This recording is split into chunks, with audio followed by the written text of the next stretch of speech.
Hi friends, কেমন আছো তোমরা? আশা করছি ভালোই আছো। আমি ভালো আছি।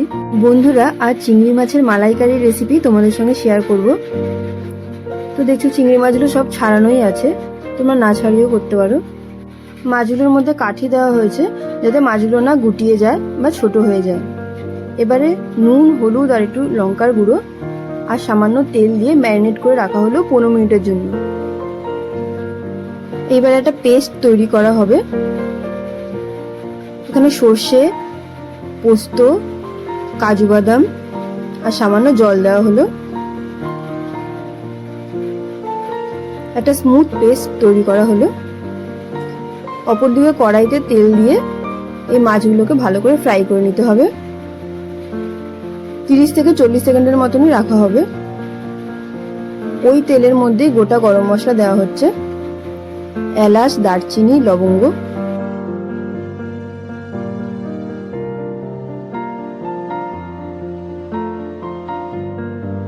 এরপর পেঁয়াজ, রসুন আর লঙ্কার পেস্ট করে দেওয়া হলো। পেঁয়াজ কুচি করেও তোমরা দিতে পারো। এরপর এর মধ্যে দেওয়া হলো হলুদ, লঙ্কার গুঁড়ো আর ধনে গুঁড়ো।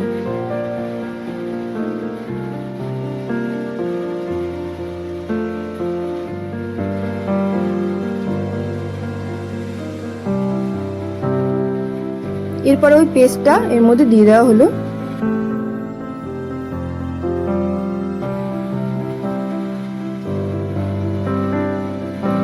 গ্যাসটা একদম কমিয়ে রাখতে হবে, না হলে মশলা পুড়ে যেতে পারে।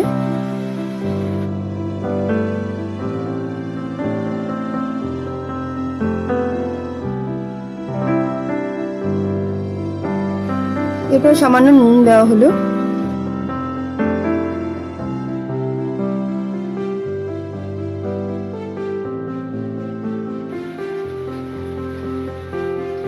সামান্য চিনি দেওয়া হলো।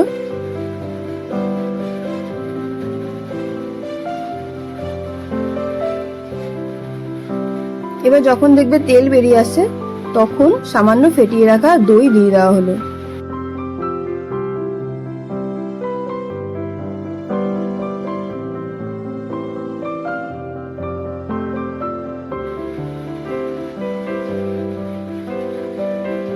দু কাপ মতন দুধ দেওয়া হলো। এখানে নারকেলের দুধ ইউজ করা হয়নি।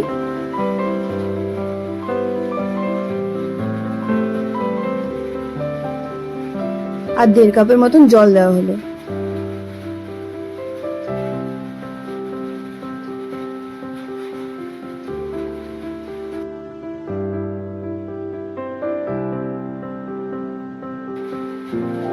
ভালোভাবে ফুটে উঠলে তারপরে মাছগুলো দিয়ে দিতে হবে।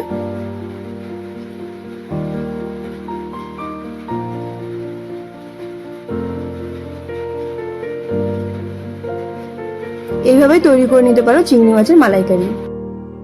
এরপরে সামান্য গরম মশলা দিয়ে নামিয়ে নিতে হবে। বন্ধুরা, ভিডিওটা ভালো লাগলে লাইক করে দিও, চ্যানেলটা সাবস্ক্রাইব করে দিও, প্লিজ আমার পাশে থেকো।